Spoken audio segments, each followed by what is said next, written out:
Live in the moment.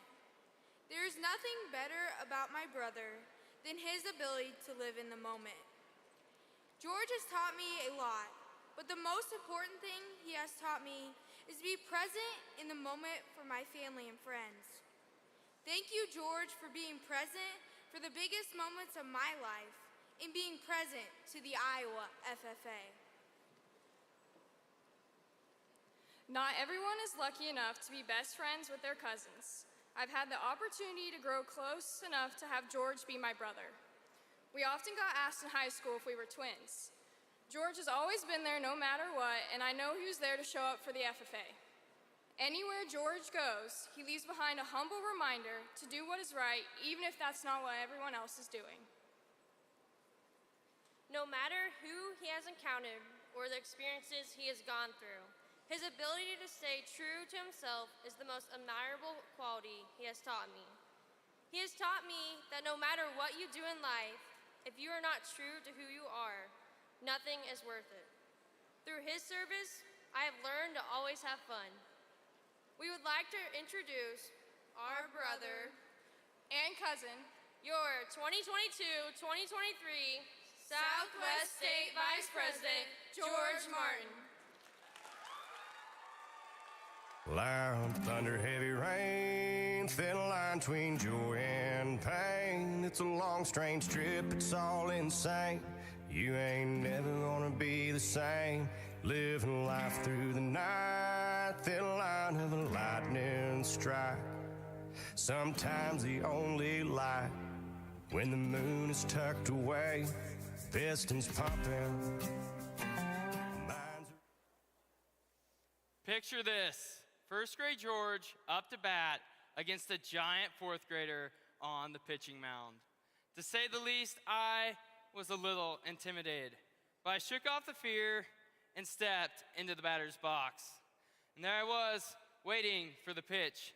Here it comes, here it comes. Whoa, it's getting kind of close. Wham! I get hit square in the right shoulder. With a pain burning in my arm, I take my base.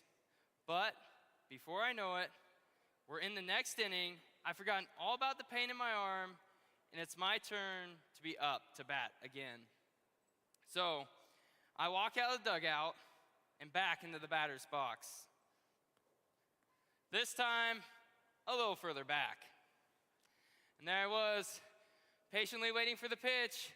Here it comes, wham! I get hit again.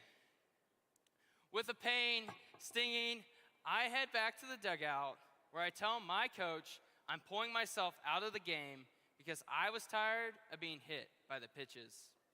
And there, from the comfort of the dugout, I watched my team finish the game while I let my fear of being humiliated and hit again hold me back.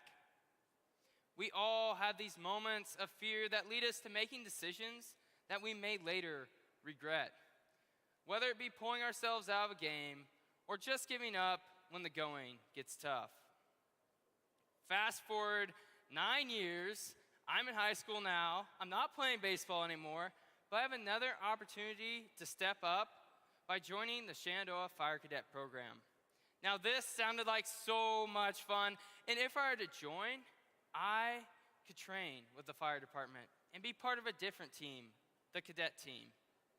But you see, there was just this one thing holding me back from saying yes.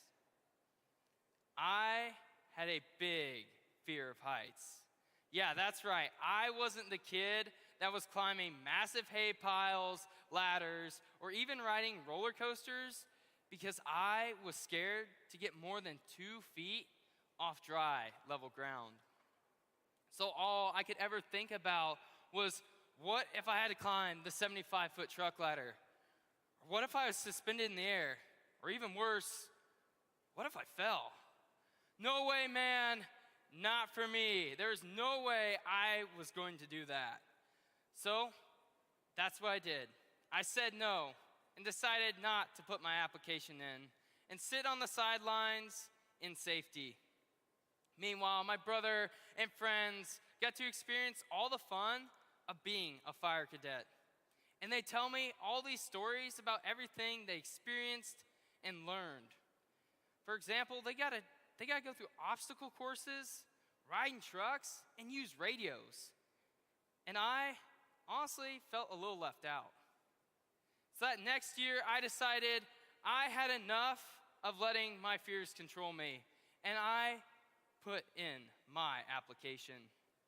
To my surprise, I was accepted into the cadet program, and I was so excited to be a part of the team, and I couldn't wait for that year ahead full of new opportunities. And over that next year, I learned and experienced so many things. Like, I got to use an air pack for the first time. I learned how to hook a fire hose to a hydrant, and I got to help out with our annual pancake breakfast. And I wondered, why hadn't I joined sooner? Why had I let my big fear of heights hold me back from getting to experience everything that fire cadets had to offer for me? You see, Iowa FFA, we all have those moments when we want to quit, or we want to sit on the sidelines where it's comfortable for us. Maybe for you, that was not doing a contest, not running for a chapter office, or not trying out a new sport or club.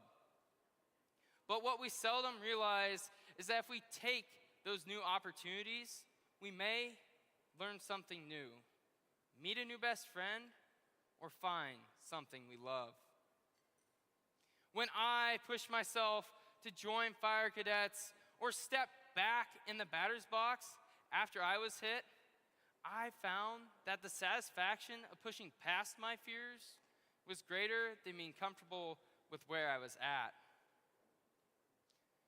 So now I want you to take a second to think. When was the last time you said no to a new opportunity? A teacher, a friend, or a family member? And why did you say no?